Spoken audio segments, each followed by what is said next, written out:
Good evening and welcome to the Elyria City Council Community Development Committee meeting for Monday, July 14th, 2025. We have two items on this evening's agenda, with the first being the matter of the approval of the meeting minutes from the Community Development Committee meeting as circulated from June 9th, 2025. I'll entertain a motion from the committee. So moved. Moved by Mr. Oswald, seconded by Mrs. Mitchell. Question. Question's been called. Any further discussion? All in favor? Aye. Opposed? Motion carries. And agenda item number 2 is the matter of a request for a conditional use permit for 836 Sandalwood Drive, Elyria, referred by Nina Stevens. This matter was not passed at Planning Commission on 7/8/2025 and still has outstanding zoning conditions. So it's my recommendation that this matter be tabled. Mr. Callahan? Yes, through you, Mr. Chair. I agree with you that we should table it. Great. It doesn't have to come for a vote, correct, Law Director? All right. Mr. Oswald? Just question, conversation. Are we doing this so we can have some time to see if they're going to change the ordinances before we make a decision? Or for what reason are we tabling this? There's still pending items with zoning, and it did not pass Planning Commission, so I don't know if Law Director Deary would like to discuss further on the matter. Through you, Mr. Chair, I would be my recommendation that this committee not take action until and unless there's a favorable recommendation from Planning Commission and/or all zoning matters, such as variances, have been satisfied, and we get a report as to same. Okay, thank you. Thank you. Anything further from the committee?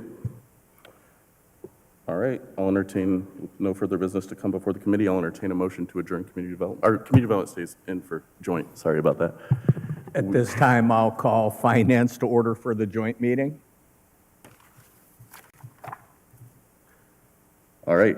Tonight's joint committee meeting, there are 4 items on the agenda. We are going to move, just so everyone's on the same page and for the record, agenda item number 4, the matter of Wilkes-Villa Ohio Housing Finance Agency project. That's going to be moved to agenda item number 1 as we have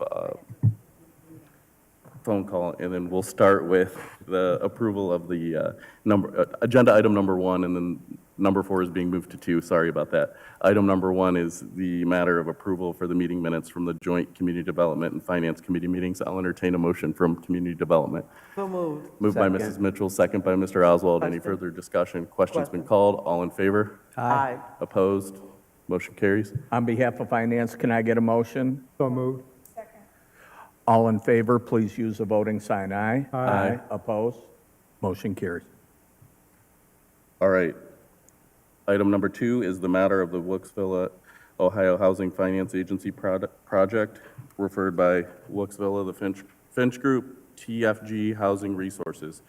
And they are on the line, and we also have a representative in person. Welcome. Please state your name and address.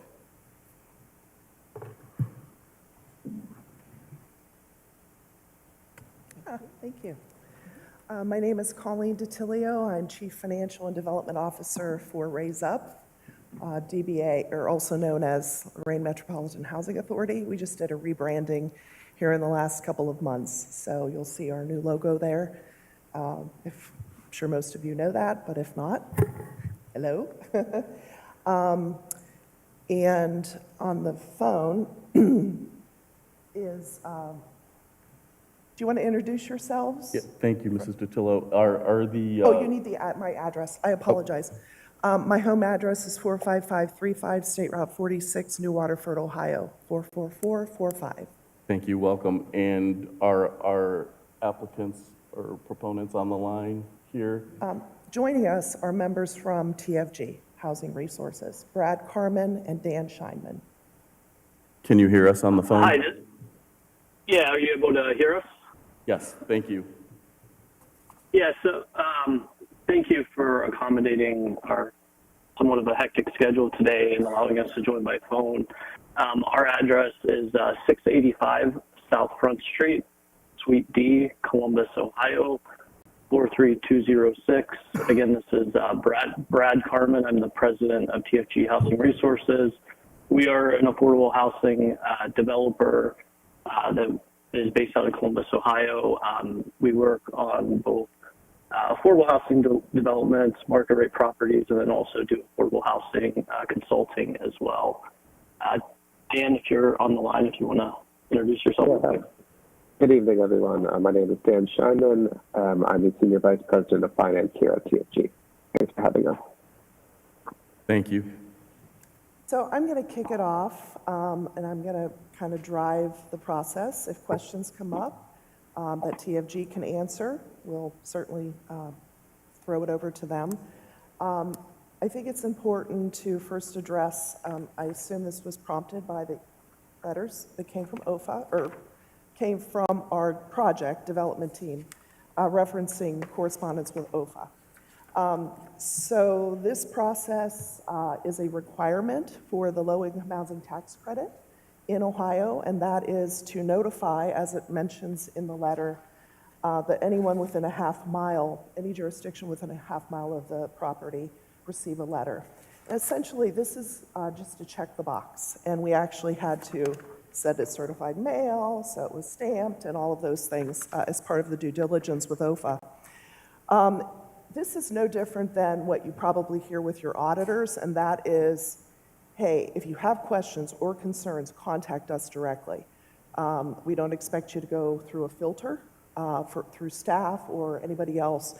If you have issues or questions or concerns or suggestions, we want you to contact us directly. So this went out to 4 different individuals, 2 of which were with the city, 1 was with the township, Carlisle, and the 4th was with the commissioners. So with that in mind, not sure what questions you have, but I thought we'd put together a short PowerPoint presentation and let you know, most importantly, where we're at on the project. So the first thing is the timeline, but the one thing I do want to add here. Excuse me 1 second. Yes, sorry. Mrs. Mitchell? Thank you, Mr. Chair, through you. So did the residents of the Wolf's Villa, did they get notice about this project? We have had 2 meetings with the residents already, Thank you. and there is 1 yet to come as we get closer to closing on the funding. Thank you. Mr. Law Gillette? direct- no, law oh, director. Sorry, I didn't see her. Thank you through you, Chair. So the reason for this being on the agenda, first and foremost, is obviously pursuant to the letter, as you all know because you sent it out, is that any objection, should there be one, and I'm not saying there is one, but that is the verbatim language of the letter. But any objection to this project has to be submitted in writing to the Ohio Housing Finance Agency within 30 days of the mailing date. And the majority of the voting members of the council have to sign off on that. So this is just the opportunity to give you all the chance to, I guess, explain the project so that council is informed and knows exactly what they would perhaps even need to consider should they wish to object. So that's why we're here. Thank you. Thank you, Law Director Deary. Are there any other questions before Mrs. Totillo continues on with her presentation? Mrs. Sawerka? Thank you. Through the chairs. LMHA is not represented or didn't need a notice, or they're not here this evening? I am LMHA. Okay, if you could speak into the microphone, you're a little far away, so it's a little difficult to hear Okay. you. Thank you. I apologize. Okay, so you're here I on am the behalf... Chief Financial and Development Officer for LMHA. Thank you. We rebranded 2 months ago, and we are now Raise Up, which you see the logo on the Okay, PowerPoint I presentation. did not hear that. Thank you very much. Yes. Thank you you. for clarifying. Took apologize. me a minute at first, too, so. All right, continue on with your presentation. I will also point out, you will notice in the letter where it states developers, Raise Housing Development Corporation. That is the development arm of the Housing Authority that will be serving as GP on this project.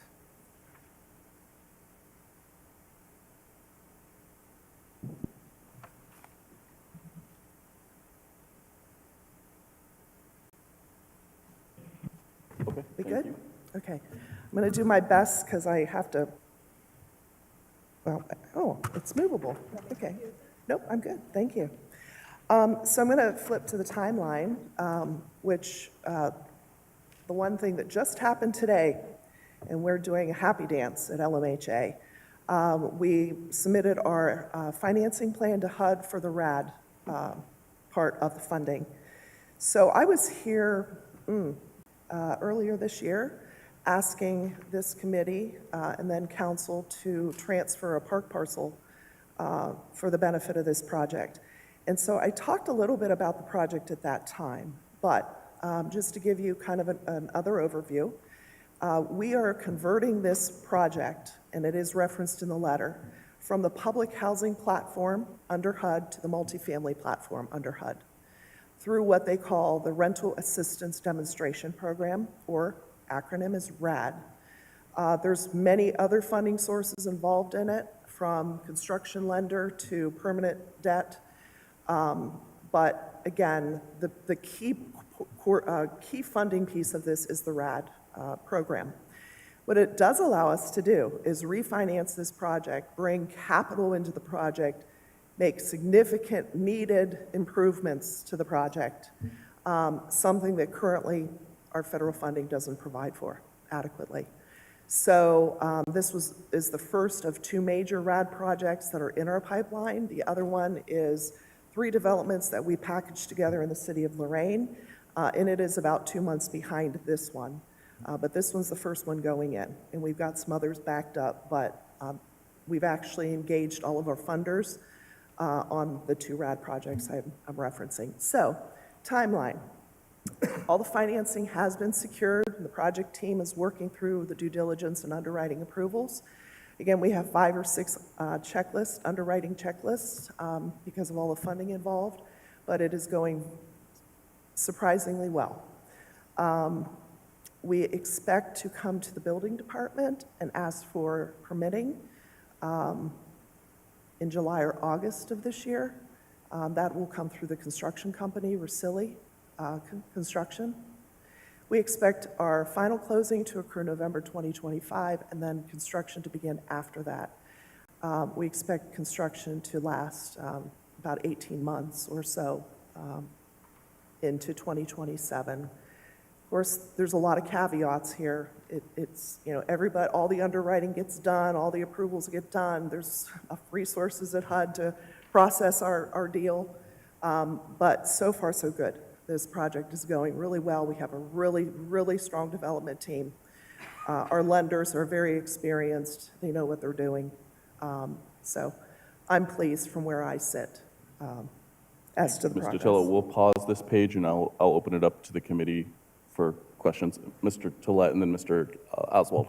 At the last meeting, you went into detail about when people where they live is under construction. It was awesome how you explained that. Could you do that again real quick? Just a quick synopsis of that. If I could flip to the next slide, it actually talks about resident relocation and phasing. Okay. Is that fair? Do we want to do that first? Co-chair, chair? Okay, That'd be yes. great. Okay. So I'm just going to kind of bullet point read it, but the next slide actually shows the phasing plan. So a dedicated relocation specialist has been hired to support residents through the entire renovation process. This relocation specialist has several decades of experience in affordable housing and relocation. The budget is very healthy. So he is going to be working one-on-one with every single household at Wilkes Villa. He is aware of the different school districts. They are probably going to be receiving a survey here shortly. That will be, and then an interview will occur after the survey per household so that their individual needs are met. So bullet point number 2 is vacant units. Oh, and the relocation specialist was at the last resident meeting for questions. Very well presented. The second bullet point, vacant units are being strategically held to allow residents to remain at the project during construction. Once their original unit is renovated, they can return to their home. Current residents are guaranteed the right of return. So what that means is we're already working on vacant units so that nobody will have to move out of the community. They'll just be moved into another unit.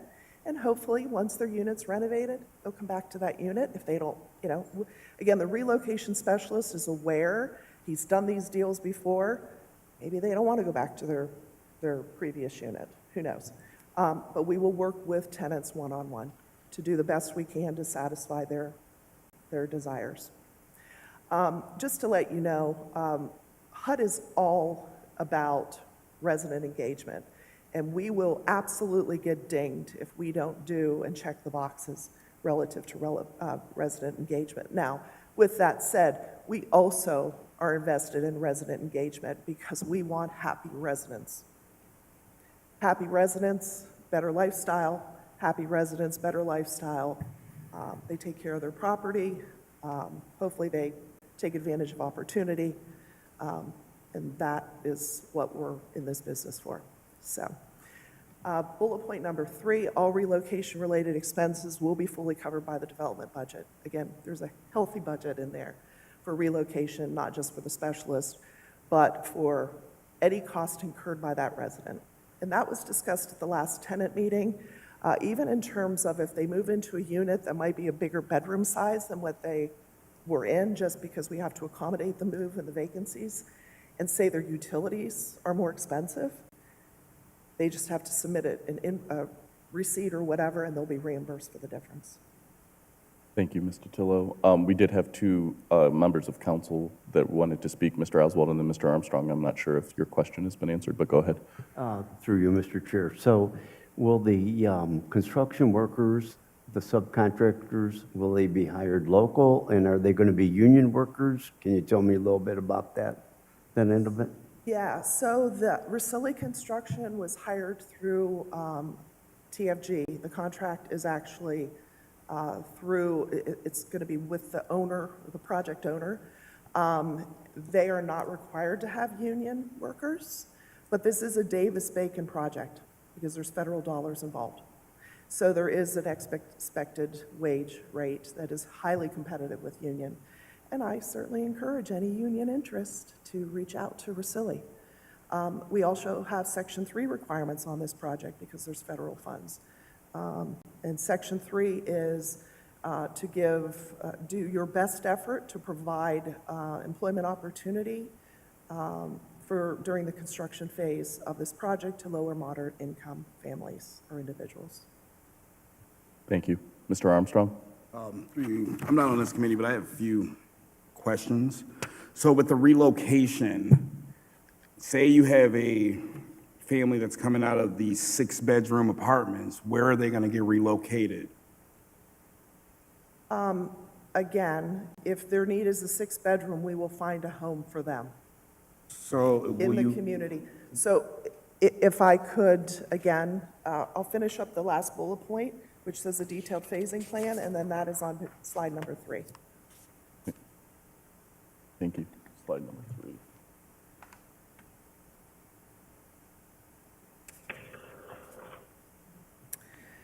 So I think the yellow is actually phase 1.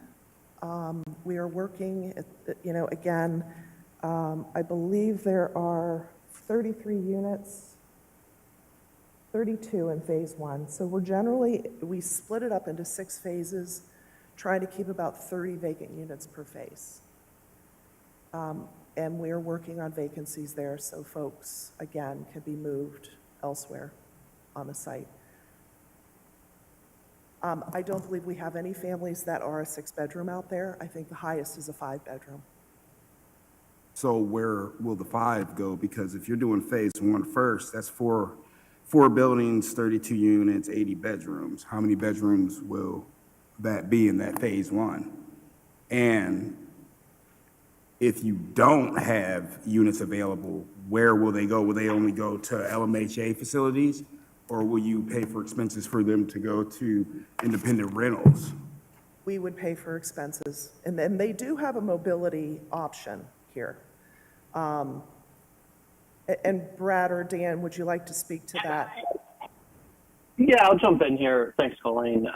So, you know, as our relocation specialist, he goes out and surveys all of the tenants. He will survey everyone in phase one. If we know they need a 5-bedroom apartment and we don't have a 5-bedroom apartment available that's vacant in future phases or isn't readily available, he will actually go out to the community. We will look to lease a 5-bedroom apartment or house. Typically we sign 1-year leases. All of that's paid for within the development budget. It's at no cost to the tenants. We would move them off-site while their units are being renovated.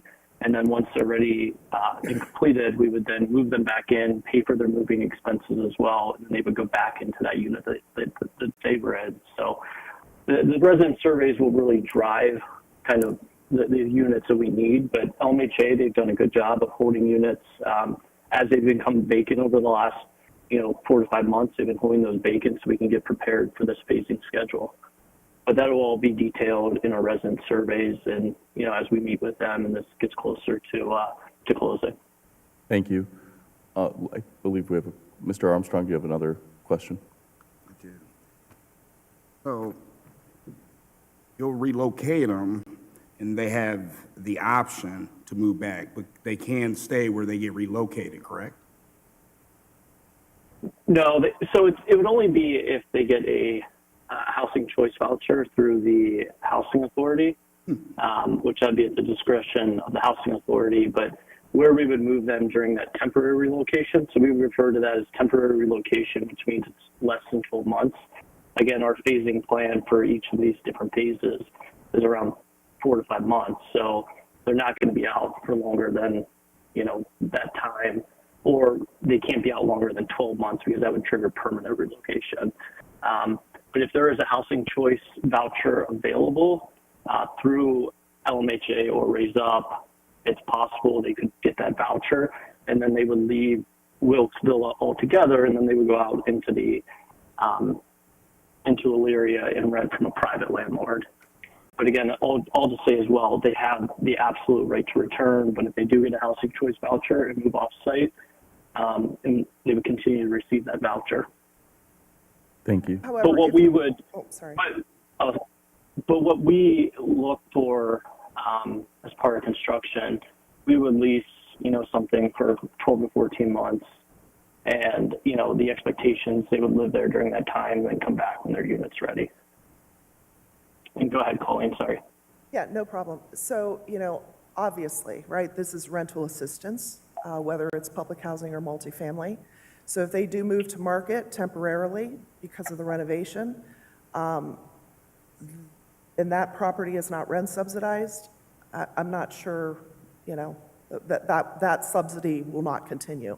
It will only continue as long as a unit is not available for them to move back into, a newly renovated unit. So if there's not a unit available, then what?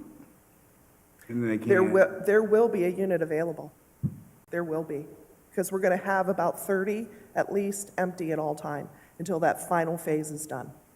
But what I'm saying to you is if someone goes to, if we can't accommodate a 5-bedroom and they go to market and the developer, and as part of the budget, are paying for that rent over what Brad is saying, up to a 14-month period, if they decide not to come back, it's on them because this is a rent subsidized property. That for market, even though it's being paid for during that temporary relocation, it will not continue to be. There's no funding. Thank you. Mrs. Sawerka, did you have a question? Yes, through the chairs. What's your occupancy rate now, and what will it be when this is done? Just ballpark There's time. 174 units. We surely hope it's 100% occupied.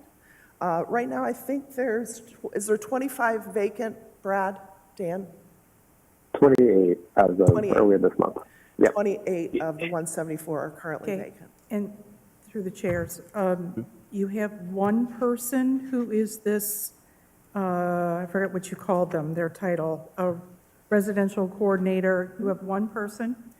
He owns a company. He has a team. He owns a company. He has a team that will Okay, come in and assist. To follow up on Mr. Armstrong's question, okay, someone has a specific need for 5 bedrooms, 6 bedrooms, whatever it is. They're going to get moved temporarily, and you're going to foot the bill. I got that part. But what about all the other ancillary issues and problems that go with that? If the children have to go to a different school, We are Are they working gonna with have the trans- school, we are working with the schools to transition. Don't think it's going to be too much of a problem. All of their expenses will be covered. They, except for their inconvenience of moving, should not be affected. And again, knowing that it's a huge inconvenience, we get it.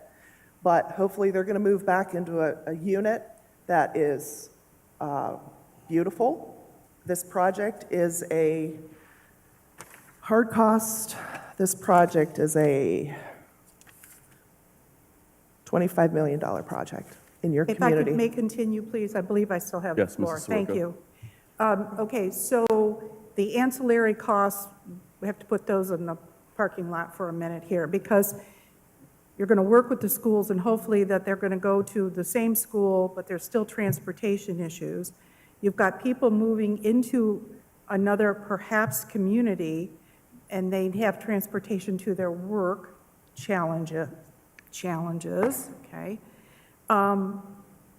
It just seems like there's an awful lot of moving around to renovate, and how many, in Lorraine County, how many Section 8 available units are there? I mean, if they're only going from Section 8 to Section 8, how many are there? May I add a few things, Colleen? Yes, Dan? Okay, absolutely. So let me answer your first question. So right now, just looking at the current vacancies, just for the record, all of the 6-bedroom units are vacant. There are 16 5-bedroom units, of which 4 are already vacant. So I think we're talking about a problem that will not ever come to fruition because we want to keep people on site. And the goal is to relocate people on site, and that is what we believe will happen based on all the metrics we have run and all of the phasing plans we have looked over. If someone does need to be temporarily relocated off-site during construction, HUD has very high minimum standards for that property that we relocate them to temporarily. It can't be a substandard property. In fact, most of the time what we end up seeing, it happens to be some of the nicer market rate projects in a given area, just because HUD standards are so high, it's not like they're going to be moved from one Section 8 project into another. Thank you. Thank you. Mrs. Soroka? Through the chairs, one additional question. What is the median income, the 60% or below the area median income? What is that? What is that for a family of, we'll say 4? That's usually what they use. Dan, can you speak to that on this project, please? Yes. It's a little under $100,000 right now for a family of 4. Is a AMI level, and then you would take 60% of that. So rough math, like about $55,000 to $60,000. And that's at 60%, correct? Yep. Yeah, that was going to be my question. So a family of 4 with an income of 60,000 plus or minus would qualify. Well, keep in mind, this project right now, as a public housing site, is 30% AMI. And so that will still be our primary focus. This project and this process is really to inject capital dollars to improve this site. We don't expect the makeup or the type of client to change. They're not going to get thrown into the community. We want them back at this site, just a much nicer site. And So, the health and dentistry facility that's there will remain? yes, and the childcare. Thank you. Thank you. Law Director Deary? Through you, Mr. Chair. One question I had is, what are the projections, and there may not be any change, as far as tenant availability when, or eligibility, I should say, when converting from public housing over to the Section 8 platform? Do you anticipate any of the tenants currently living there will lose eligibility? Absolutely not. Okay, thank you. Absolutely not. Thank you.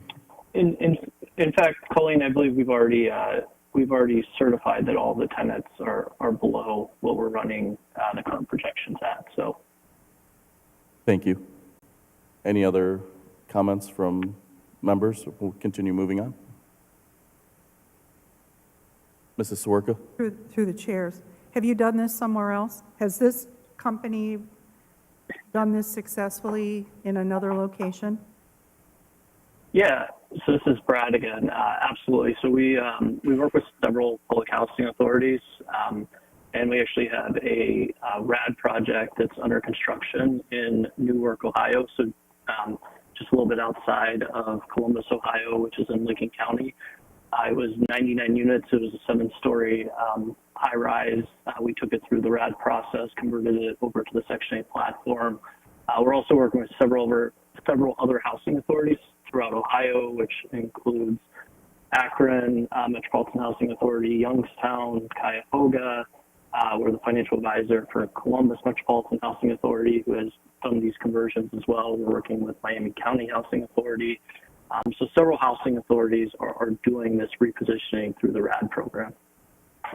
And that's Ohio PHAs. It's been around nationally for 12 years. Oh, yeah. Yeah, so they refer to it as a rental assistance demonstration program, but like Colleen said, it's been around for 12 years, so it's continually evolving. But it's been around for a while. So when it first came out, before I introduced myself at the previous meeting, I had 20 years at Trumbull Metropolitan Housing Authority and served as their finance and development director. And there we did quite a bit of development. Our goal was to, again, bring capital into these projects that really had none, or there were no funds to bring in for years and years through this process. So we not only did new construction there, but I too was there when we converted a 200-unit high-rise, and we had a lot of relocation involved. Pretty proud of how it turned out. So again, as I mentioned before, this team from the bond council to the FHA lender, they're very seasoned. This is not their first rodeo. They have been through a lot of iterations of this program. It has morphed and evolved over time because the federal government has seen this private-public partnership working to bring capital into these federal assets. So they've actually expanded it, and in December they issued a new guidebook that really opened up a lot more opportunity. When I was at Trumbull, the rents were so low, we could not make these deals work regardless of what money we threw at it. But some of the guidelines have changed, and now a lot of housing authorities are being able to make this work. And I can tell you with this project, I'm sure the rents were low enough here because Northeast Ohio, it's pretty much typical. Trumbull's also Northeast Ohio. Rents from Akron north are pretty much this RAD project or program did not work for those housing authorities 5 years ago. Thank you, Mr. Tillo. I actually have a question or two. So you're obviously not accepting new tenants at this time. Are you correct? And then how long is that going to be until you get 100% done with the project, or will you stagger them in as you go? Just curious. Yeah, so we will release buildings, and once we get them in the unit, we can qualify them. They're there, right? So it's going to be gradual. It's Okay, not and gonna the be all or resident does nothing. not have to go back to the unit they were in, correct? You could relocate them to a, If that is their desire, yeah. Okay. Again, we know there's going to be a lot of idiosyncrasies. It's going to be family-based, household-based. And what they fill out their survey today, it could change tomorrow. We know that. These are our clients. We know them very well. So we know that, 2 years from now, some of their children might not be living with them any longer, or whatever. Their needs might completely change. Thank you. And the other question I had is, I know you had touched base on this property does cross over 2 school districts. So if someone is temporarily moved from school district A to school district B, that school district is, they can open enroll to what would be their home school district? Have they verified that? Because I know there have been some open enrollment challenges recently, so I'm not sure. Have we established that with the school districts? We have talked to the schools. I don't know that we have nailed anything down because we don't know the extent that what we're dealing with. Again, keep in mind, the families may not be there once the renovations begin, Okay. right? That whole family might move. So we got to wait until we're a little closer and find out what families and what we're dealing with. at I'm the sorry, I time. believe Mayor Brubaker had a question. Through you, Mr. Chairman. Rutelli, the contractor, are they the same ones that are doing the Foster Lofts Pivotal Housing Project on Foster Avenue? I believe so. They are, yes. Was that a yes? Yeah. Yes. Thank you. I I believe so. thought the Yeah. name sounded familiar. Thank you, Mayor. Any other questions, Mrs. Mitchell? Thank you, Chair, through you. So if I understood correctly, you've had tenant engagement meetings Yes. already. What feedback are you receiving from the tenants? Are they excited? Well, I always would like to have more attendance. The first ones we held in the evening. I was not working for LMHA at the time. The second one we held earlier in the day, hoping that we would get the other folks that maybe their work schedule was different. I would love to have more people at these meetings and engaged. The one thing that I heard resoundingly, that they're thrilled to be getting air conditioning, and rightly so. They're deserving of it. Absolutely. They had some questions about relocation, and that's why we had the relocation specialist there to answer any of their questions. Dan, Brad, do you want to weigh in? I felt that their questions were answered. Yeah, and I would add too, so we've actually had 4 total meetings. Like Colleen mentioned before, I'd want you to stay actively engaged with residents. So we've had a total of 4 different resident engagement meetings. This last meeting, we showed them some renderings of what their units would look like post-construction. Like Colleen said, when we told them that there'd be air conditioning, they were very excited. Prior to closing, we'll have another meeting with them. Also throughout the process, before they have to move, we have to notify them as well. So keeping residents up to date is something that we do constantly. Once the residents see the first phase that's finished, they will become very excited. And we've seen that on our other RAD projects as well. They're always skeptical, is this going to happen or not? And then once they see things happen, that's when they get really excited about it. First phase finishes, and they, the very first question we always get is, when can I move into a renovated unit? Dan, if you want to add anything else. Thank you. No, I think, go ahead, sorry. Is there anything further on the call? I couldn't hear the last part. No, thank you. Appreciate Okay. it. Mr. Armstrong?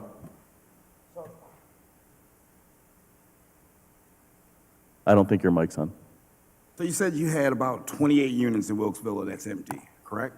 Yes, currently. So are y'all closing? Is the application process closed now? Is it going to stay closed until this project is Yes. in? So if you start, We are required to do that by HUD. okay. So phase 1 says 32 units are getting redone. So with those 4 homes, they get relocated, but everything else is closed. Then what are we looking Yeah. at? If I may, so the only third holding vacancies in January, so we're at a current rate of about 5 to 6 units becoming vacant each month. So by the time this closes in November, we actually expect there to be more towards 45 to 50 vacancies. The relocation process just moved there. So again, if you look at phase 1, we have all of them vacant. Everybody else has moved somewhere else within the property. Once that is done, then we'll start moving people back into the new units. And then in phase 2, those units will become empty and we'll do the renovation. Then we'll move folks back into that, and so on and so on. So, Ms. Datillo, the entire phase doesn't have to be renovated for people to move back. So you could have a row of 5 be completed and those Correct, people as can long move as back. it's safe for the tenants, Okay. right? That's extremely important. We phased this out, you know, we did a lot of different phasing. We went up to 6 for that, you know, very reason. But safety is the primary concern. So if there's any construction issues or safety issues, we would not move them back into those units. Thanks for clarifying. Mr. Armstrong, did you have anything further? And then I'll go to Mrs. Soroka. Mrs. Soroka? Thank you, through the chairs. So I understand and see the big picture here, but I keep going back to the issues of the residents. Since you're changing sort of who's got the umbrella coverage of this property, will the residents' complaint process change?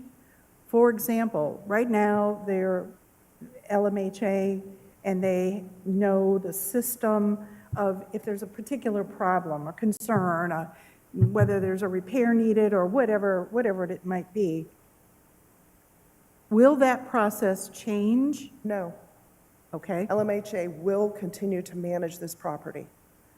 okay. Our faces will carry with this project. Listen, this is what we told the residents at the meeting.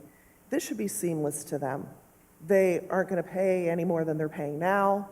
The only thing, they're going to be inconvenienced during the move, but they're going to get on the back end a new unit. So nothing else, protests, grievances, all of that will remain the same.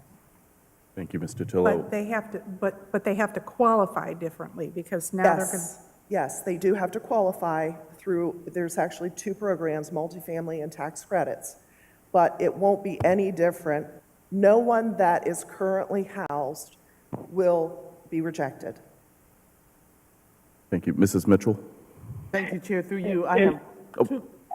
You want to we'll let the gentleman in. And I would also add to what Colleen said, the tenants will not be rescreened again either. So they have the 100% right to return, and they do qualify under all of the new guidelines. So, and even if, let's say, a tenant didn't qualify under the 60% AMI limit that we have there, they have the right to return, so they could still come back to their unit. Thank you. Mrs. Mitchell? Thank you, Chair, through you. So I have 2 quick questions. Who incurs the moving costs from moving the tenant from one unit to the other? Does the tenant pay that, or do you No, all? the project will pay for it. Again, there's a very large relocation budget, not just for this specialist that I referred to, his team, but also the cost that the tenants incur. Moving supplies, all of that stuff is going to be provided for them. If they need help, if they have a reasonable accommodation issue, that will be, again, there's going to be a situation different for every household. Okay. So just my past experience, we did not have a relocation specialist. It was successful because we had a really strong management team there. But I love this idea that there's a one-on-one, he's available, his team's available 24/7. This is one investment that I highly support with this project because it's so important to have as little impact on families as possible. Thank you. And Mr. Chair, through you. So this current administration changes its mind, like some of us change our clothes. So what are the chances that something changes at HUD? And you're And- talking about the federal You're talking administration? about federal The administration, federal, for the record. Not this administration, we're good. But the federal administration, what are the chances that it could be delayed because somebody in the federal government gets in a tizzy and they don't want to, you know what I mean? I do. What are the I chances do. of that? Listen, we're living it every day, right? Okay, I'm sure you are. And we are continuing to keep a glass half full mentality because we have residents that rely on us. So we talk strategy about worst case scenario. What I introduced at the beginning is this process is running very smoothly. I have been in very nightmarish deals when I was at Trumbull with HUD. This, so far, is not the case.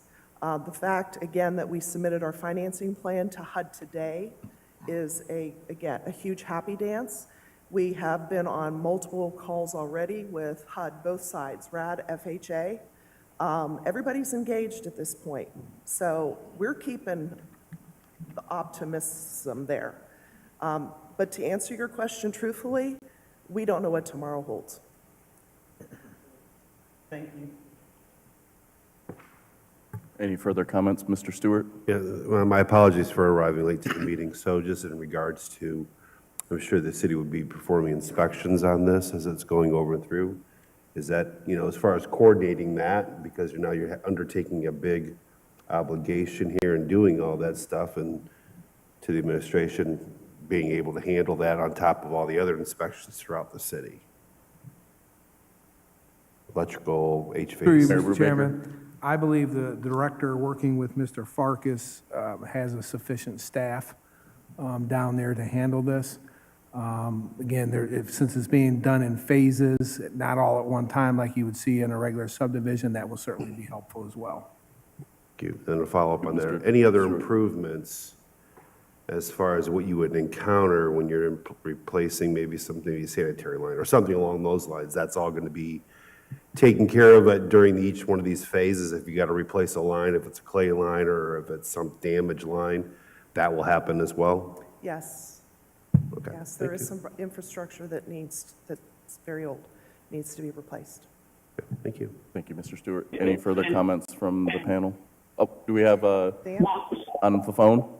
So one other thing to Colleen's point as well, we've also budgeted in some contingency line items. So, if we get to the end of the project and we have contingency money left, we'll end up making additional improvements. But the contingency line is also 10% of the total construction cost. So if something does pop up that needs to be fixed during construction, we have that line item as well that we can put that into the development. Thank you. Mrs. Sawerka. Thank you, through the chairs. The construction itself, you have provisions for the roadways that you're going to utilize to get your equipment and materials, because these are small streets that feed there. Middle is 2 lanes, Fuller is 2 lanes, East is 2 lanes, depending on where they're coming from. I guess I'm concerned about the condition of our roads. I mean, that's a lot of construction that's going to come across small roadways. Roads into the development or within the development? Roads outside of the development that they're going to be utilizing to bring materials, heavy equipment, whatever it is that they're bringing in. I just think we should go on the record to make sure that we've acknowledged that these roadways were not built for that kind of traffic. And also a comment to that as well is this abuts a residential development. Are we going to do our best to have construction remain on the mains, which would be Fuller, and not cutting through Wood Street or whatever streets are off to the side that connect to the back of the development, because we will get resident complaints through council for that. Thank you. Mrs. Mitchell? Thank you, Mr. Chair, through you. I recall at one time when we first heard about this project, the intention was to change the name from Wilkes Villa. Is that still true? We are still looking into that. It's in HUD's pipeline as Wilkes Villa, and to try and change it with HUD is, yeah. But it is our goal to change the name at some point during the process. We're still referring it to Wilkes Villa because, again, we're just trying to get to the funding piece of it. But once we put a sign up, I'm hoping it's not Wilkes Villa. And if you have any suggestions, let us know. Thank you, Ms. Tillo. Mr. Armstrong, did you have another? Okay. Yes.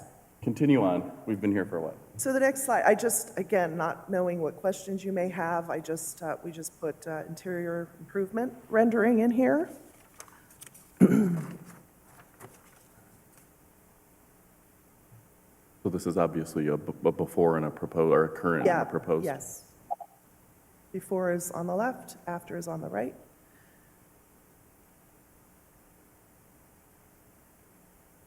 And then this is an after.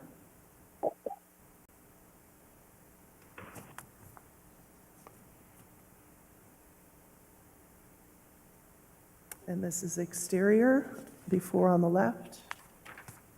And this is after, all the pictures.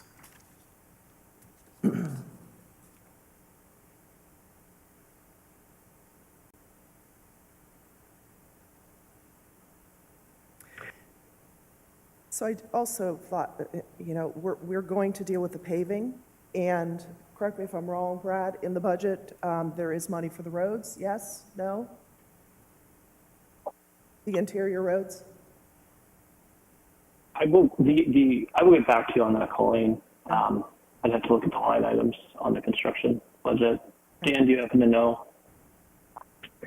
Since it's a public right of way, you know, we were not expecting to make improvements on that road. Now, obviously, all the parking services will be upgraded, but not for that interior sort of road itself. That's a public right of way.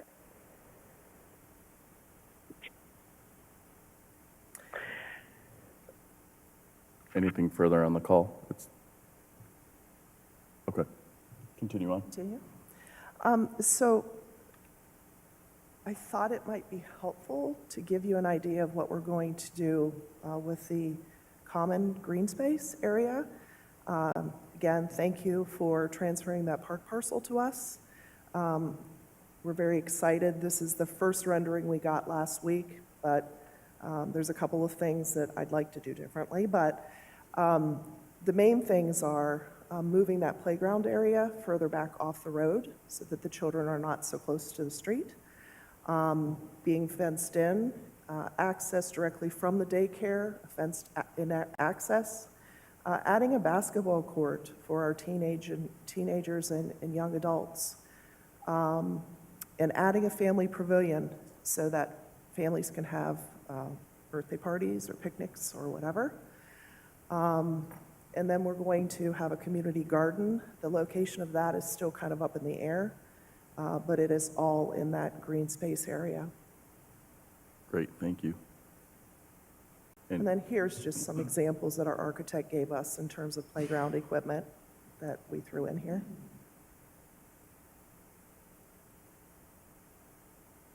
The basketball court, again, will at least minimally be partially fenced, just for the security of the younger children, and to help with, you know, loose balls and irritation by residents.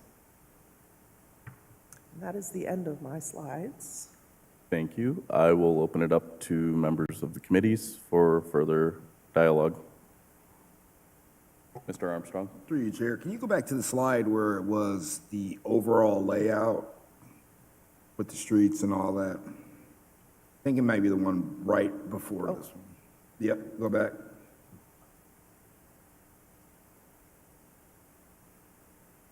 No, I think it's like slide 3. Okay. One, One, two, two, three, go three, one more. four. That one, Just go the to that one. faces? That's 4.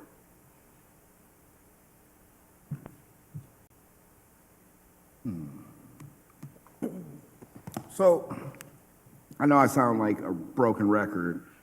So I see phase 6 is the 5 and 6 bedroom units. So once you get to that point, everything else theoretically will be done, new basketball court, whatever, all that. When you come to this point, when it comes to the relocation, say everything's full, there's been no other 5 or 6 bedrooms built inside Wilkes Villa, all the other LMHA facilities are full, the independent rental subsidies are full, will you be looking at, you know, say, I don't know, you know, somebody had just a private landlord, would you be working with the private landlords to, Yes, yes? yes. I'm sorry, go ahead, Brad.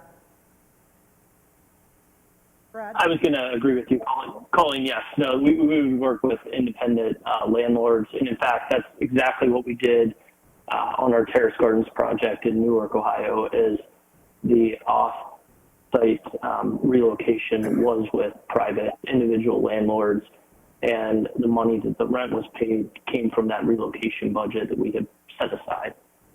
Thank you. And do you find, just on that topic, do you find that most landlords are wanting a 12-month period where if that landlord wants 12 months and you only need 4 to 6, are they still going to pay the 12-month lease if they require the tenant to go into a 12-month lease? Brad, can you So speak to what that? we do, we actually, the lease is through through either ourselves or LMHA. And so if we have to sign a 12-month lease, knowing that we need to put someone there for only 4 months, we realize we're going to have to pay that full 12-month lease. Thank you. And again, that would all be budgeted within the development budget. Any further questions or comments from members of the committees? Ms. Datillo, any further comments or questions? All right. Listen, we're here always if you have questions. Thank you for the presentation and answering all the questions. Thank you, phone call attendees. All right, we will read the committee report. We have considered the matter of a resident. the conference. Oh, they're off the line, correct? All right. All right. I'm still here. Oh, okay, we're going to read the committee report. You can stay on the line. We're just going to go through our motions of approvals. We have considered the matter of a residential rental development utilizing the multifamily funding programs of the Ohio Housing Finance Agency, OFA.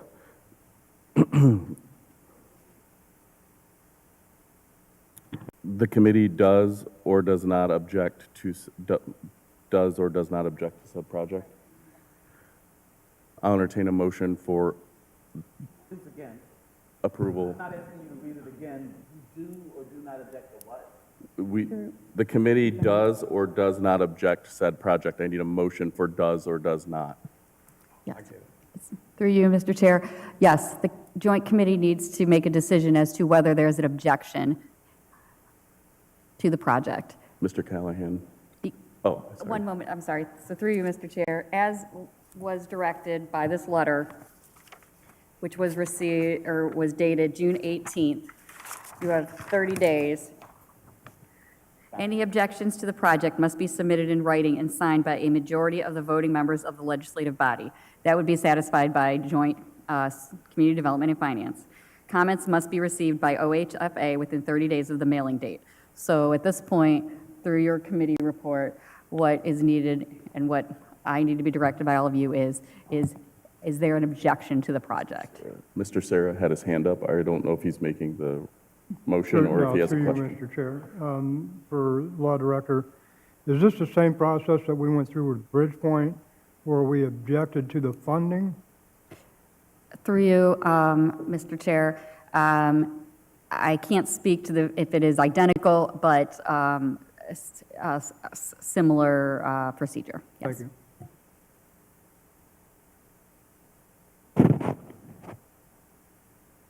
I think he's waiting on a motion. I'm waiting on a motion that we do or do not object to said project. I make a motion, we do not object. Is that correct? I'll second. We have a motion and a second. Call for the question. On behalf of Community Development, question's been called. Any further discussion? Question. All in favor? Aye. Motion carries. On behalf of finance, can I get a motion to not object? So moved. Second. Under discussion, Mr. Yes. Chairman? Under discussion, I would ask that the transcript of the meeting tonight with our questions and concerns be attached to the committee report or to the letter that's going back so that our discussion points will be memorialized. Thank you, Ms. Zwerka. Law Director Deary? Through you, Mr. Chair, should there be no objection, there will be no letter sent to OHFA. However, obviously, the memorialization of tonight's meeting certainly may be attached to the committee report. We have a motion and a second. Question's been called. All in favor? Please Aye. use a vote. Aye. Aye. Opposed? Motion carries. Thank you. Thank you. Where's my agenda now? All right, moving to agenda item number 3, which is 2 on the agenda. which is the matter of a request for Community Reinvestment Area, CRA, tax exemption and related legislation as requested by Elyria Block Development LLC for the renovation project at 417 Broad Street, referred by Assistant Director Calvert. Welcome, Ms. Calvert. Thank you, through you. We received an application. Brad Carmen. Has left the conference. For the record. All right, continue on. Good, thank you. We received an application for a CRA abatement in support of the Forge 417 project. This would be the esports arena only, so not the multi-family housing component of it. We're thinking of this as two phases, so this would be the esports arena phase. They're requesting a 100% 15-year abatement.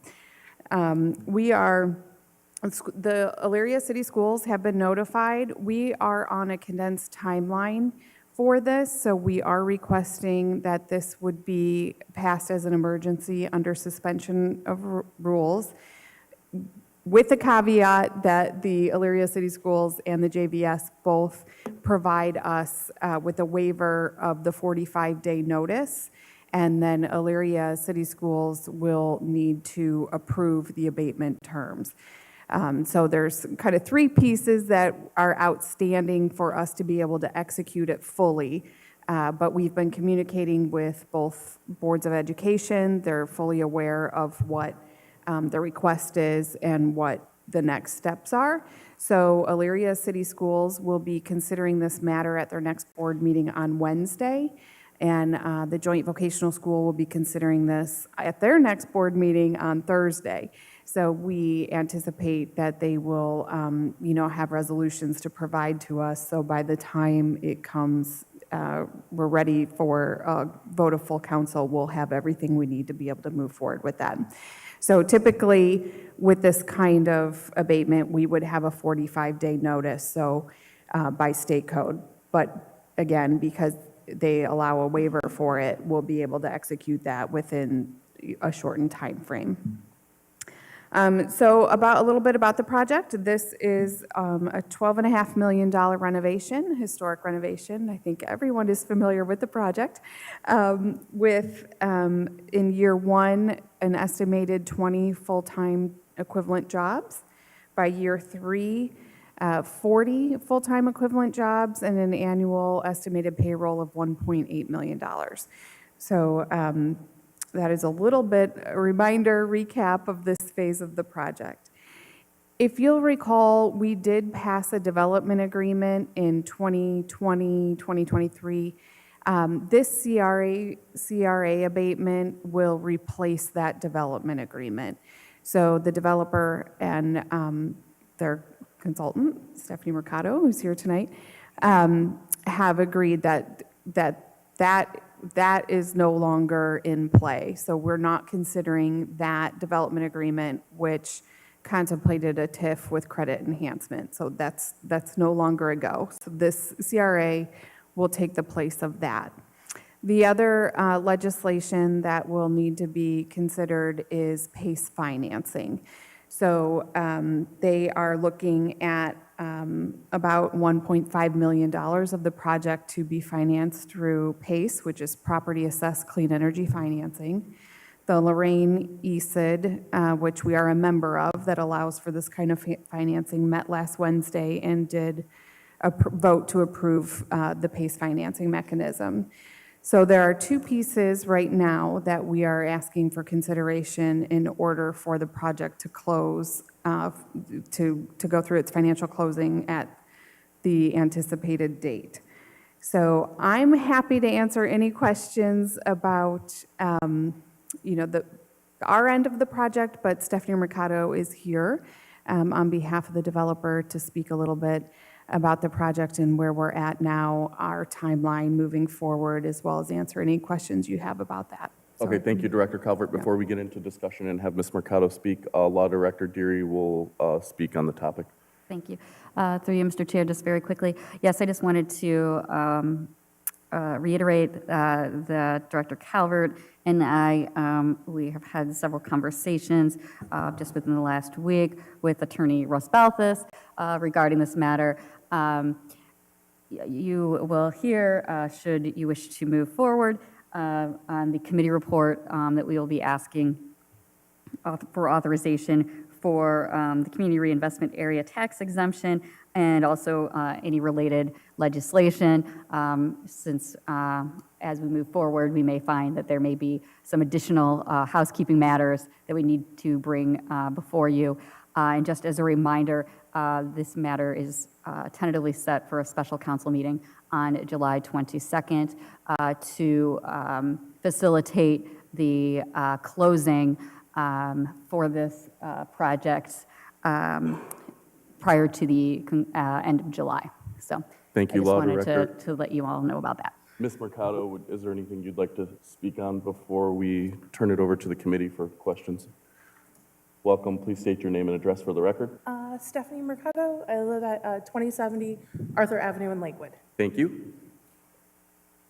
Thrilled to be back with all of you this evening. Some of you know me, some of you I'm new, but just excited to still be here and working on this project. These projects are hard, but we're, to the testament to the partnership with the city and other partners on the project, and especially on behalf of the project sponsor, Kevin Flanagan, and his dedication to really looking at not only this project, but the full revitalization of downtown Elyria. They're still, working through challenging issues that any project would encounter, and I'm happy to talk about those in greater detail. But just wanted to give just kind of once again, an overview of the project and where we are, kind of some things that have happened over the past year or two that I'm sure you're curious to hear about, and then what things look like moving forward. So we're still looking at relatively the same project that we did the last time we were here, looking at 60,000 square foot renovation of the Dixon and Robinson building, with the first floor being connected and being more of the esports focused, but it's really a flex use space of leveraging technology. So yes, there's esports innovation involved with it, but it's also technology that could be open to employers and educators to use during the daytime hours. On the Dixon side of the building, floors 2 and 3 are dedicated to flex office space. The one item that has changed kind of as a result of going through our financing approvals is that floors 2 and 3 of the Robinson building, we're now looking at putting in 16 multifamily units in there, all 1-bedroom and studio apartments. Market rate, but we do have a condition on some affordable units based on some of our financing partners. But pivoting and adding some of the multifamily makes the financial underwriting of the project work, because it's a more reliable end use to a building to underwrite for financing purposes. Last time we were here, we were in the midst of being awarded state historic tax credits for the project, and working through our financing partners on ideally a financial closing that would happen shortly thereafter. To close, we had to produce full construction drawings. And as part of that process, we started to engage in selective interior demolition to engage in some asbestos abatement and opening up the building more to our architects and engineers made some assumptions of what were behind the walls, but you didn't really know until you started to engage in selective demolition. When I say selective demolition, I mean more so with surgical precision. Based on the historic tax credits awards, there's a high degree of sensitivity on preserving a lot of the historic components on the interior part of the building, as well as exterior. When we went through that process, while there's always the expectation that you're going to uncover something you weren't expecting, there were materially more structural concerns with both buildings. which in the interior, and then as well as I would say the more material issue that also came up was the structural integrity of the back wall of the building. So we had to go back and work with our architect, our engineer, recalibrate the building designs, take them all back through the historic approval process on the design side to make sure that the approving agencies at SHPO were comfortable with the changes. And then at that point in time had to go back to our financing parties after some time had passed and go through the, re-engage on the approval process. But we're here now to say that we have gone through that structural work. The back wall is shored up. There's a new roof on the building. Now, all of this was done to preserve the existing structure. Without those repairs, there were, as I said, there would be a threat of a structural issue, and then also wanted to prevent any of the additional water damage that was occurring inside based on the roof. So where we are now is, as I think was indicated, we are actively involved in our closing process. We are looking to close in the very, very, very near future. From a timing perspective, we need to complete the project by the end of 2026. And I think, in prior presentations, we had looked at a 2-year construction period, but because we've been able to piecemeal some of the pre-development work out, that has shortened the actual construction period. So if we get, as soon as we close on our financing, that it's, there's not going to be any gap of time. We're ready to move. As I said, we've submitted drawings to the building, or to the city, drawings of the building to the city for approval, and we're ready to work on some of the major packages immediately. We're, as I said, we're thrilled to still be here working on this project and partnering with the city, and just excited to take the next step moving forward. Thank you, Ms. Mercado, for that lengthy update. When do they plan on going to because the residents and us, we just see rubble in the back and vacant storefronts on the front. When will we start seeing some activity on the exterior? Is that pretty much going to be the last thing, or are they going to move there fairly soon? Like on the exterior of the just the site and the exteriors of the building, like changes from what you see driving by? So on the exterior of the building, I know that that we've started to do some of the lead paint restoration work around the windows specifically. The one thing about historic renovation is that the exterior of the building is going to look very similar. That you have to preserve the facade, and maybe just one side note, because we do get this question occasionally. It's in a historic district, but only the Dixon building is contributing to that district. The period of significance is turn of the century, but the Robinson building, well, it was constructed at the same time, the 1870s. In the 1960s, the property owner engaged in the exterior redevelopment of it, and even interior.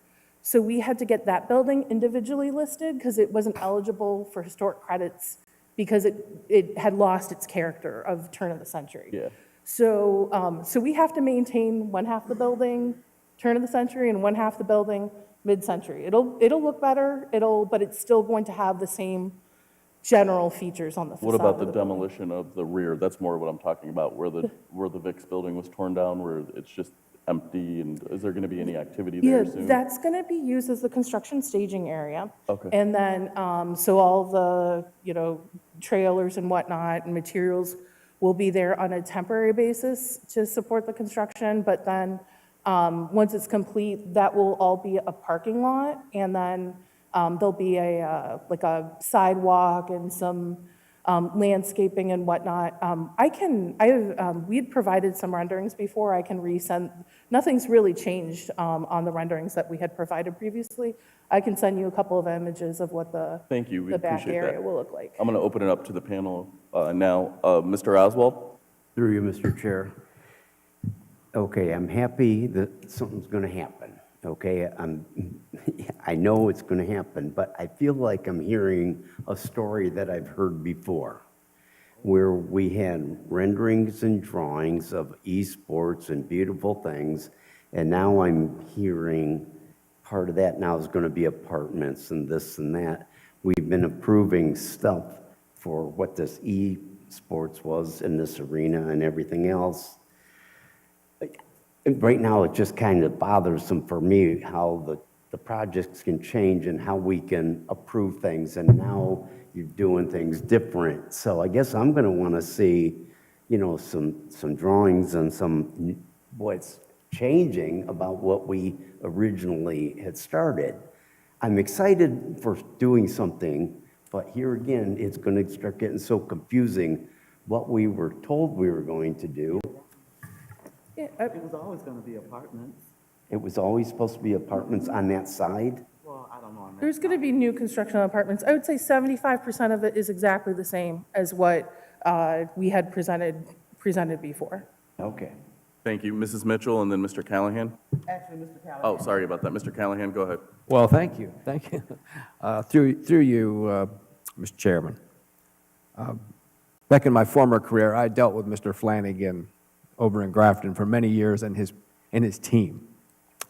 He's a professional, he's been flexible, and a lot of things have happened since this was brought to us several years ago. We've had COVID. There's been a lot of changes. They've been working on it. I'll tell you one thing. I know Mr. Flanagan, and he's going to do it, and when he does it, he's going to do it right. And I'm looking forward to it. So I have all the confidence in the world. Thank you. Thank you. Mrs. Mitchell and then Law Director Deary. Thank you, Mr. Chair, through you. I don't quite have the confidence Mr. Callahan does. We have been waiting and waiting and waiting and waiting, and we've heard this story over and over and over. And it's exciting that finally something is happening. You know, that's a good thing, but something's happening, does it happen, and then we sit again waiting for more. So it's just frustrating for us when we have to keep telling our residents, oh, it's gonna happen, when we don't see that it's happening. It's frustrating for us. Thank you, Mrs. Mitchell. Law Director Deary and then Mrs. Sawerka. Oh, Mrs. Sawerka, go ahead. Through the chairs, I think it would be helpful if Mr. Flanagan would consider putting up some sort of signage that, you know, coming soon or phase on the front of the building. It doesn't have to be anything too fancy, but something that just lets the public know that renovation or coming soon or some teaser type thing like that would be, I think, helpful to the community. Absolutely. Great idea. Law Director Deary. All right, thank you, through you, Mr. Chair. Director Calvert, if you would be so kind, if you could just kind of give the Cliff Notes version. I realize I'm dating myself saying that. But as far as the community reinvestment area tax exemption, the PACE financing, basically what that means for the city, you know, what's the city's obligation, what would the city be on the hook for, I guess that sort of thing. Thank you. So the CRA abatement freezes the property tax value where it is right now, and then redirects any that increment in the increase after the project is done to the project to help offset costs. So when there is no, or I should say there's very little monetary loss for the city. In that, I would say it's incredibly minimal, although I would, defer to Director Pileski for a better idea of what the exact numbers are. But it allows for, I mean, one of the biggest things is for a project like this, where there's very few around the country, it allows them to have more accurate expectations for what that cost is going to be, what that property tax cost will be for the next 15 years, should that abatement be approved. So it gives them some certainty and eliminates a level of risk as much as it is a financial tool that we use to help make the cost more easier moving forward with the project.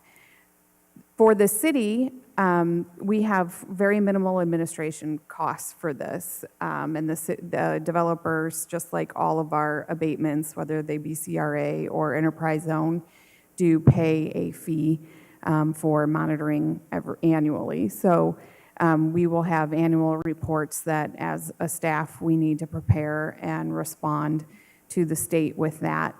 That's really what our, that is our investment in the CRA, is that we commit to the project. We'll monitor that annually, and it'll be a part of our TURC. I'm not sure, I know we collect a very tiny portion of property tax off of the real estate in the city, so whatever that very minimal financial amount is what we would be foregoing as a result of approving this specific abatement. Oh, correct, we would get what we're currently receiving, sorry, thank you, Ms. Mercado, but we would forego that increase, just in that property tax value. So the PACE legislation, again, is just, we're a pass-through on this. This doesn't cost us anything. This is financed through a different entity, a different lender, and we have to pass a legislation, we have to do some reporting, and we have to make sure the money flows. So there's a little bit of administrative concern for us, but it's very minimal, and it helps secure lower cost financing for the project. I will say, if you may not recall the terms of the previous development agreement, where we contemplated a TIF on this project with a credit enhancement, which would have been supported through a bond issuance by the city. So that is now negated. So the city's financial risk for this project has gone down substantially.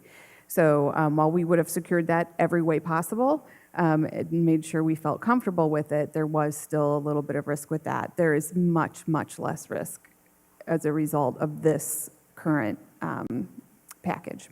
Thank you. I have a question, then we'll go to Mr. Oswald. What was our anticipated income tax revenue? Did we have that figure, did you guys say, or was it just an overall? The annual payroll is 1.8 million. Okay. Anticipated. And we would receive a percentage of that. Thank you. Mr. Oswald?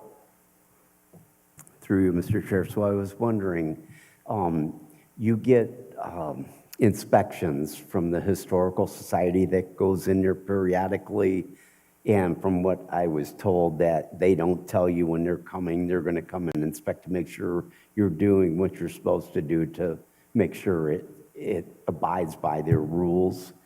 Is that correct? We've gone through and submitted full drawings to the State Historic Preservation Office, who approves the construction drawings and then submits it to the National Park Service, part of the federal government, that is the ultimate approving entity. And then there is that's done through something called a Part 2. Part 1 is what establishes your eligibility as a historic, either contributing building or being individually listed. The Part 2 is the design scope. And then the Part 3, once we're completed, is more or less a cost certification around the eligible cost and confirming the design is consistent with historic preservation guidelines. So, through you, Mr. Chair, so they've been going good, and you're not going to lose that funding? No, yeah, it's a, for all of our financing parties, underwriting that historic, the historic design underwriting is of utmost priority, and that has been fully vetted, and we have our approvals, and as I said, we're actively working through our closing to bring this project through to fruition. Well, thank you. I mean, I can't fathom what you guys are going through with all this, but I hope it does happen. I know I've been telling people when they criticize, I think this for sure will go through. It's going to be good. It's just sometimes things take a lot of time, but thank you for your involvement and investment in the city of Elyria. Thank you. Thank you, Ms. Mercado. Any other dialogue from the committees? Director Pileski, did you have any comments on any of the financing? No, I think what you have to focus on is not the loss of, of the property tax, because in order to lose something, you have to have it to begin with. So this incremental value, we're not collecting on that now, but what you have to focus on is the income tax revenue that's going to be brought in with the construction and the jobs. So I think it's a great addition to downtown and to the city of Elyria. Thank you, I agree, and it also hopefully will support other downtown businesses and spur growth. Any other further comments from the panel? Thank you, Ms. Mercado, for your time, and thank you, Director Calvert. I'll read the committee report. We've considered the matter of a request for a community reinvestment area, CRA, tax exemption requested by Elyria Block Development, LLC, for the renovation project at 417 Broad Street and related legislation, and recommend that this request be approved. Legislation being drawn authorizing the ordinance, an ordinance authorizing the requested community reinvestment area tax exemption and related legislation. Emergency clause is requested due to deadlines. I'll entertain a motion from community development. So moved. Moved by Mr. Callahan, second by Mr. Oswald. Question? Question's been called. All in favor? Aye. Aye. Opposed? Thank you. On behalf of Finance, I'll entertain a motion. So moved. Second. Question? Motion's been moved, properly seconded, question's been called. All in favor, use the voting sign aye. Aye. Opposed? Motion carries. All right, thank you. And moving on to our final agenda item. Yeah, emergency clause. The final agenda item would be the matter of a request for the transfer of property located in the city's urban renewal plan, which is referred by Community Development Director Scott. Welcome. Thank you, and through you. Mr. Hill entered into a contract with the city in 1998, authorized by ordinance number 97-257 for the acquisition of a vacant parcel that is located in the Fuller Road urban renewal area on State Street. To date, the lot does remain undeveloped. The adjacent property owner would like to acquire it. They have entered into a purchase agreement. However, the current owner cannot transfer the property under the guidelines of the urban renewal plan. So we've been in communication with HUD. Community Development has determined that by giving the property or transitioning the property to the adjacent owner, it still aligns with the original plan. And HUD did determine that the city, would be okay to allow this transaction to take place. They also did note that those deed restrictions that are currently on there could be lifted once the property transfers. Thank you, Law Director Deary. Do you have anything you'd like to speak on the matter? All right, thank you. Any questions or comments from the panel? Mr. Armstrong? Through you, Chair. Director Scott, is that the property that's just, it's like a little slither of a property with like one tree on it? It's like in between two homes? Through you, so it's actually very close to the corner of, I believe it's Edward Street and State Street, so it's adjacent to 519 State Street. And that's who's trying to acquire it, is it 519? Correct. State Street? Correct. Thank you. Thank you. Any further questions or comments from the panel? All right, I'll read the committee report. We've considered the matter of a request to allow the transfer of a parcel which is located in the city's urban renewal plan and located on State Street. The PPN permanent parcel number is 1000004108037. The lot is undeveloped and the owner is requesting the city to transfer it to the adjacent property owner. Legislation be drawn authorizing an ordinance authorizing the requested transfer. I'll entertain a motion from Community Development. So moved. Moved by Mr. Oswald, seconded by Mrs. Mitchell. Question. Question's been called. All in favor? Aye. Opposed? Motion carries. Can I get a motion on behalf of Finance? So moved. Second. Motion's been made and properly seconded. Question. Question's been called. All in favor, use the voting sign aye. Aye. Opposed? Motion carried. There's no further business to come before Community Development. I'll entertain a motion to adjourn. Moved by Mrs. Second. Mitchell, second by Mr. Oswald.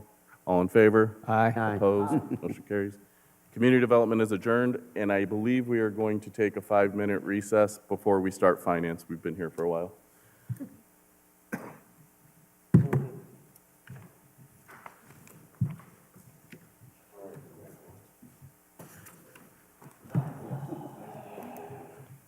Good. So, have you seen your work? Yeah. Are they good? Yeah. Okay. So this is to replace my patio, my door in my house, to put a new patio door in. Right now, I have a door that opens inside. Good. It How you opens doing? into the house, and we're gonna put a patio door instead. And he's gonna put a railing in for that place. And then, is this a good company for doors? Provia. This is what he sent as the spec. Yeah, I'm trying to, they've all changed names. Who did he say he was getting these through? Did he say? He did not. It's right here. It's right here, it's right here. Kenny's holding it up. Here, sorry, I'm holding Kenny Did I up. sign it? Let's see. Here, go sign it. All right, I'll see you guys. Yeah. Because everything Here you in go. finance pretty much has been through you. I'll set that back over. We're done. Mr. Choate? You can keep that and then let me know. Okay. And then, Bye. so the other price that I got from Aaron, From, oh, yeah. 5,800. How much? 5,800 just for the door, and another 500 for the railing. And Miss Marlene. So that would had be a big thing. 63, and he's at 44.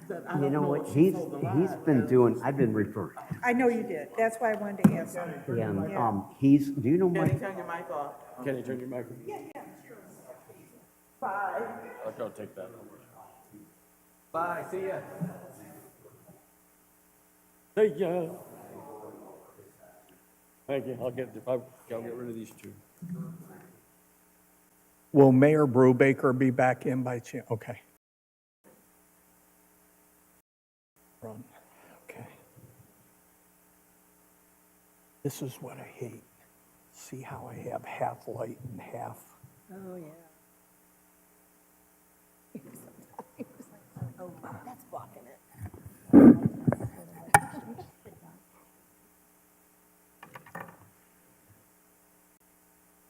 Okay, we're ready to go again.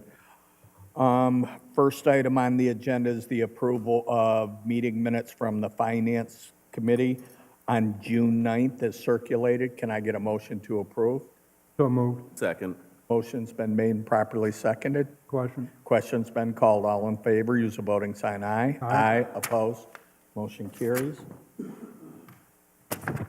Item number 2, the matter of delinquent and final utility accounts approved by the Utility Resolution Board and to be certified to the Lorraine County Auditor's Office. Superintendent Connor. Through you, Mr. Chair. We had a pretty hefty list this last month. There were 43 accounts that were approved to be leaned over to the county for the total of $40,884.50. Are there questions from the committee? Mrs. Soroka. Thank you, through you.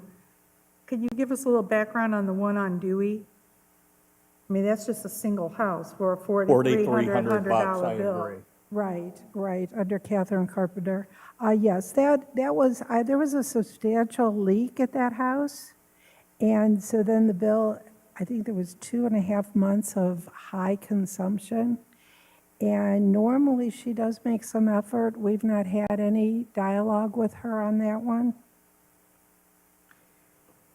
Through the chair, the Methodist Village bills, is this in addition to the ones from the last month? Are these new ones? Yes. These are new ones. They're very slow in paying. They don't respond to their lien letters. I believe they have a outside company that's paying their bills. I think we need to look at what you suggested 6 months ago, maybe, about finance charges on some of these that are continual late pays. I mean, through the chair, we're doing a lot of work here to keep track of these and track very them and then expensive. send them over to the county. I know the director is looking at other charges and things that we're paying, but, some of these are very familiar names and addresses, and it doesn't seem like anything we do changes their minds to pay their bill. Director Panowski. The intention, through you, Chair, the intention is to, when we adopt or update the utilities rules, to add late fees to that, similar to what we've discussed previously, a percentage for Per month. per month, and then if we have somebody who's a habitual late payer, a larger penalty in addition to the percentage for that month. So we're working, continuing to work on revising those rules, and we'll have them to you here shortly. Ms. Connor was out for a little bit, so it's delayed that, but we're in the process of doing that. It's still the intention. Awesome. It's something that I think all of us on finance would be extremely supportive of. Thank you. Any other questions from the committee? If not, I'll read the committee report. We have considered the matter of inactive delinquent public utility accounts, a resolution authorizing said delinquent accounts to be certified to the Lorraine County Auditor's Office as per the attached list. Can I get a motion? So moved. Second. Motion's been made and properly seconded. Question. Question's been called. All in favor, use the voting sign aye. Aye. Opposed? Motion carries. Thank you very much. Thank you.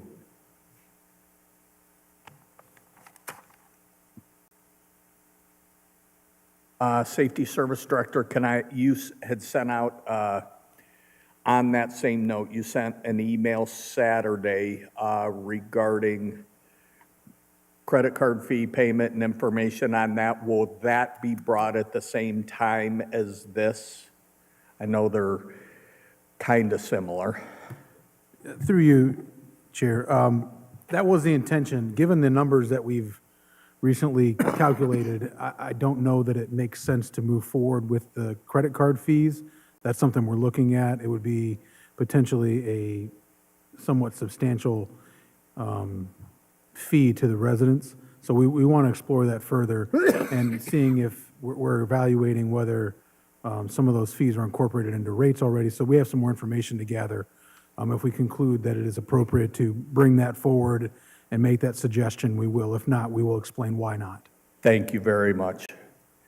Law Director. Thank you, through you, Mr. Chair. And just one additional piece, I would note that many of our city departments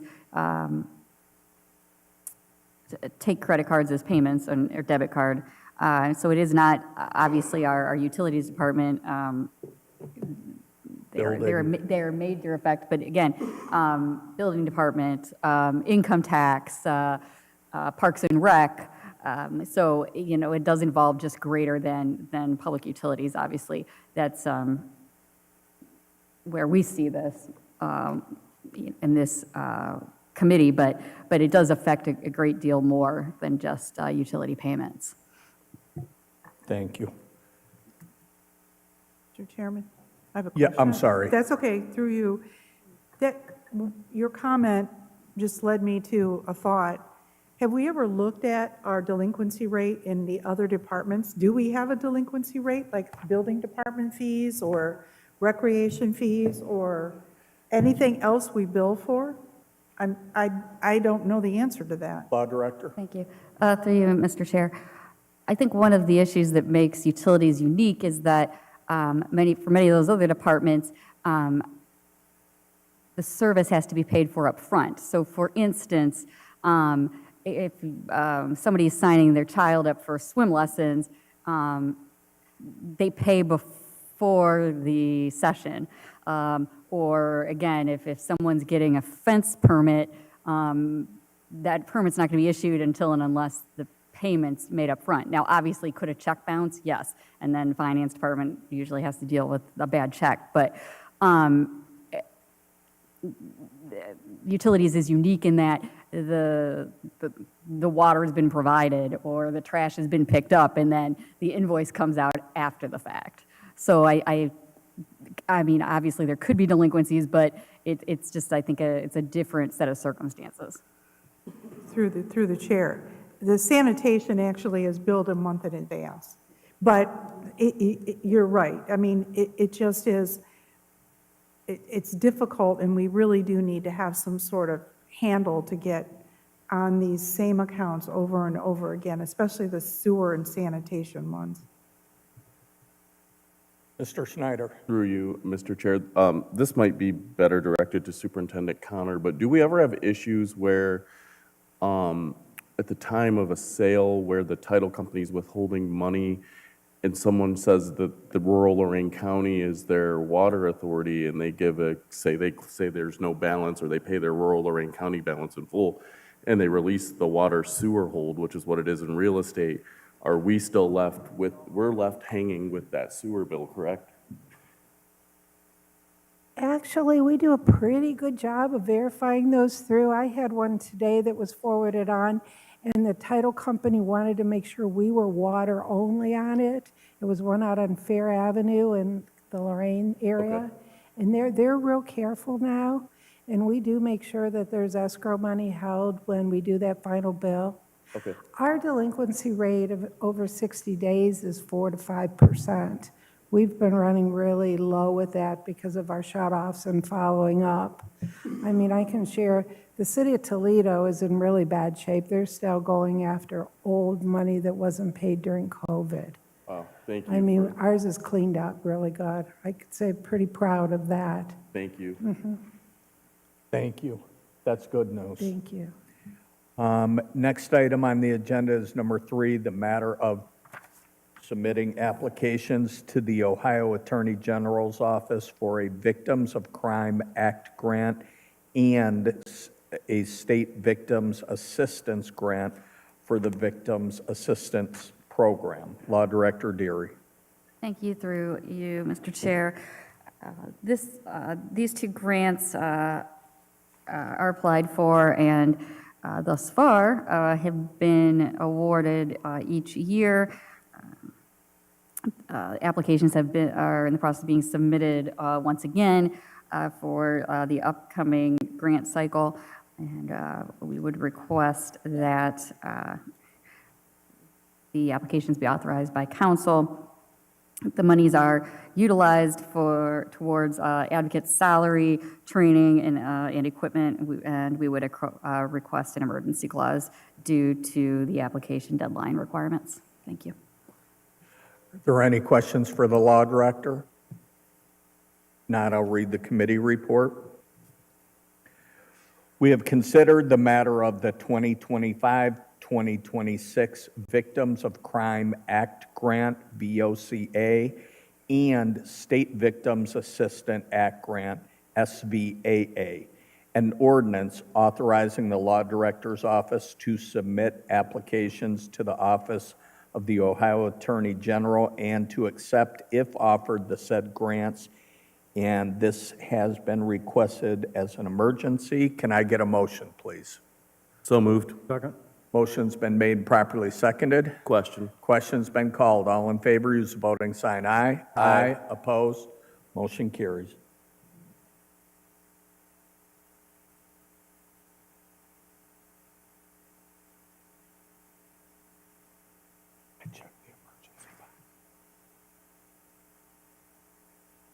Item number 4, the matter of an application for a fire prevention and safety FP&S grant program. It was referred by Chief Pernesti, so I'm going to turn it over to the Safety Service Director.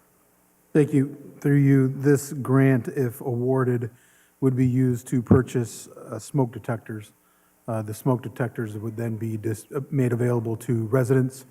We'd have to determine how we would make them available, and then they would have to install them. But it's simply to make smoke detectors available for free to residents through some type of program which we would develop. Awesome. Thank you. Any questions from the committee? Do you need this as an emergency? I don't know the time frame of the grant application, so as a precaution, I would ask that it be passed as an emergency. Thank you. If there's no questions, I'll read the committee report. We have considered the matter of applying for a fire prevention and safety grant program, an ordinance authorizing the mayor to apply for and accept the said grant. This has been requested as an emergency. Can I get a motion? So moved. Motion's been made and properly seconded. Question? Question's been called. All in favor, please say aye. Aye. Opposed? Motion carries.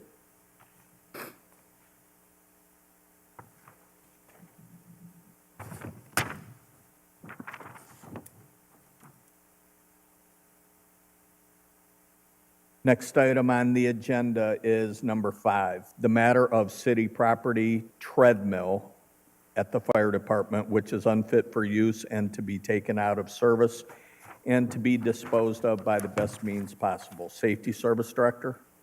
Thank you. This is just an old treadmill that no longer has a useful life that we would like to dispose of. Frankly, it's probably less than $1,000 and didn't need to come to council. However, Chief Pernesti was unable to confirm that, so we brought it here just to be cautious. Any questions? Go ahead. Through you, Mr. Chair, just for purposes of drafting the legislation, if you could relay it to the chief, if I could get a photo or some sort of serial number or something. I have already had that thought, and we'll make sure you get whatever information you need Thank you. in order to do that. Thank you. Thank you. I'll read the committee report. We have considered the matter of finding the city has a treadmill from the fire department to be removed from service due to it being no longer fit for use and to dispose of it by the best means possible. A resolution declaring the said equipment as unfit for city use and an ordinance authorizing the said equipment to be disposed of by the best means possible in accordance with the law. Can I get a motion? So moved. Second.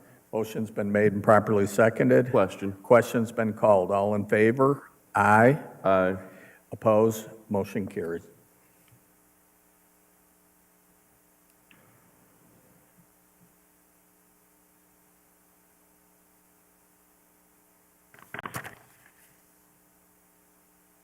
Next item on the agenda, number 6, the matter of submitting applications for the Ohio Public Works Commission projects, Round 40, Year 2026, Engineer Schneider. Thank you, Mr. Chairman. With the passage of Issue 2 in May, we now have another 10 years to look forward to Ohio Public Works projects. So with that, I'd like to submit 5 potential projects off to the committee for that in our area. The streets we're looking to improve are Marie Ridge Road from Albrecht to Lowell Street. This would be the 20% portion for completing that. We already have 80% from Nowaka to complete that road, so this would help just cover our costs, as well as Elyria Township, which I will bring before council.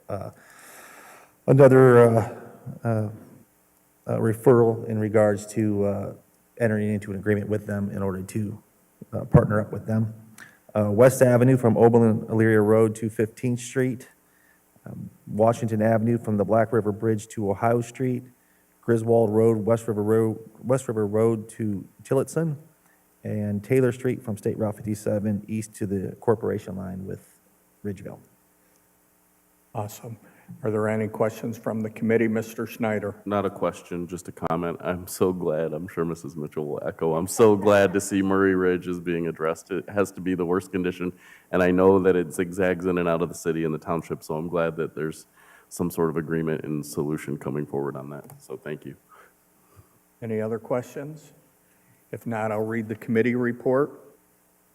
We have considered the matter of the State of Ohio Round 40 grant and/or loan funding by the Ohio Public Works Commission for projects for the year 2026. An ordinance authorizing the mayor to apply for and accept the said grant and/or loan if offered. Do you need this as an emergency? No. Okay, and for the record, this has been approved by utilities. Can I get a motion, please? So moved. It was, both of them said it. I'm sorry. I'm sorry. Threw me into confusion. Motion's been made and properly seconded. Question. Question's been called. All in favor, use the voting sign aye. Aye. Opposed? Motion carries. Sorry about that, you guys.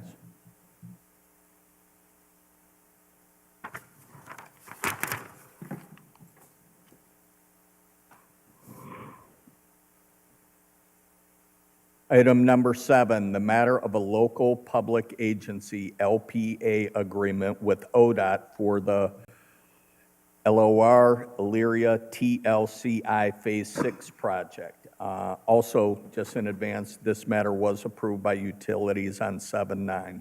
Engineer Schneider. Thank you, Mr. Chairman. As you stated, this is Phase 6 of the TLCI, so we've been fortunate enough to have 5 previous phases of TLCI. Today, we're looking to get permission from council to enter an agreement with ODOT to accept the funds. This is a 100% grant that we will be receiving up to, it's capped at $187,000 to complete the construction, which will include things like wayfinding signs, some sharrows, other paint items for the roadways to assist pedestrians, as well as bike signs, things of that nature. We do have some sidewalk we're looking to take care of on Kerstetter as well. And if possible, we'd like to do some underpass lighting around some of the bridge over there on Kerstetter as well. I know in the past, lighting has been something that they've kind of removed, unfortunately, but hopefully this one will be fine. Are there questions for Engineer Schneider? If not, I will read the committee report. We have considered the matter of a local public agency LPA agreement with ODOT for the LOR Elyria TLCI Phase 6 project. An ordinance authorizing the mayor to enter into the said agreement with ODOT for the TLCI Phase 6 project. Emergency clause is requested to maintain the project timeline. Can I get a motion, please? So moved. Second. Motion's been made and properly seconded.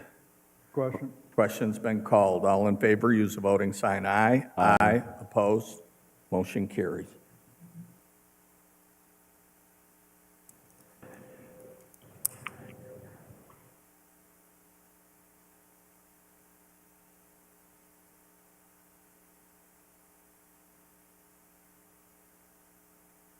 Next item is the number 8, the matter of advertising and awarding a contract for the TLCI Phase 6 project. Engineer Schneider. Thank you, Mr. Chairman. Now that we can enter into agreement, we'd like to go out for construction for the same project. Once again, it's for doing some improvements downtown to assist pedestrians and those type of movements. Questions for Engineer Schneider?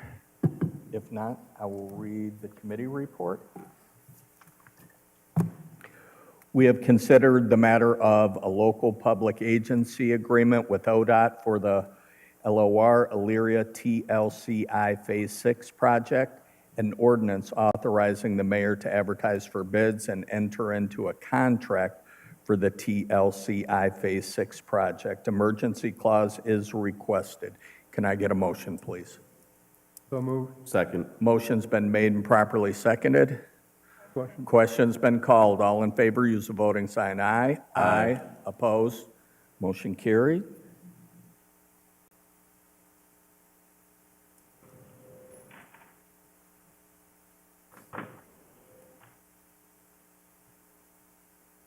Next item on the agenda is number 9, the matter of advertising and awarding a contract for the WWPC Pole Barn project. Engineer Schneider. Thank you, Mr. Chairman. So down at wastewater, a number of years ago, we've been looking to build a pole barn down there. So this is hopefully the year that we're going to build it finally. We're looking to build a 3-sided structure. It's basically the same thing you see the sanitation trucks out at the CMG right now, essentially. It would be a 60-foot by 120-foot 3-sided pole barn. We'd also, as part of this, put in a small salt shed, which would also be a 3-sided structure as well. And this would be placed on the top of the hill is the intent, right, the second. It's to house a lot of their equipment, their trucks that they park in their fenced areas, things of that nature, camera trucks, stuff of that nature, so. Director Pileski, can you just touch real quick on where the money will come from on this and if it's already been allocated? Yeah, through you, Mr. Chair, that would come from the wastewater pollution control fund, from the user fees that we receive from the users of the system. So there won't be a need to borrow for it. Okay. Thank you. Mrs. Sawarka. Through the chair, are we going to have to take down a building to put that up? Are they enough space back there? Where we're looking to put it is when you first drive in to Oh, the right-hand that- side, okay. that long grass The field. top? Yes. Okay. Mr. Schneider? Thank you. Through you, Mr. Chair, my question was also about the location. It's not going to be built up against the properties on Crestview. It'll be on the opposite side, correct? Correct, with the driveway. Okay, just Yes. clarifying. Thank you. Seeing no more additional questions, I'll read the committee report. We have considered the matter of a pole barn project for the wastewater pollution control plant, an ordinance authorizing the mayor to advertise for bids and enter into a contract for the said project. This project is included in the 2025 sewer fund budget. Emergency clause is requested, and this has been passed by Utilities, Safety, and Environment Committee already. Can I get a motion? So, second. Motion's been made and properly seconded. Question's been called. All in favor, use the voting sign aye. Aye. Opposed? Motion carries.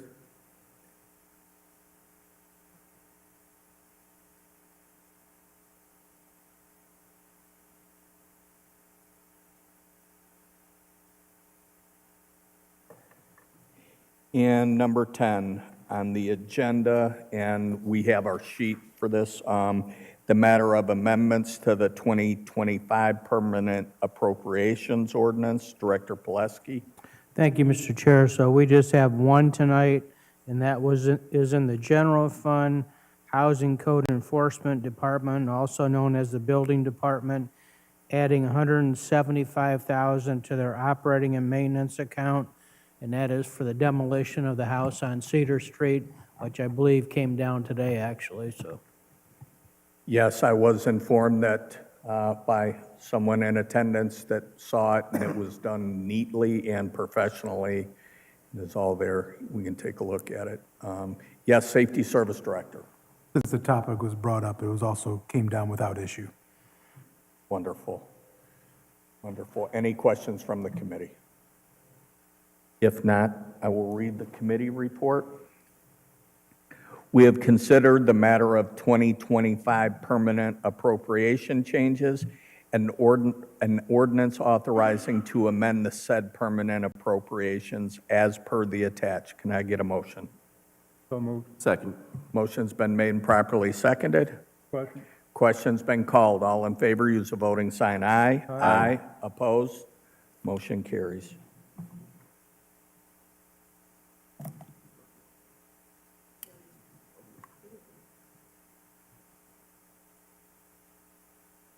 Before we adjourn, I have a question, potentially, I believe, for the law director.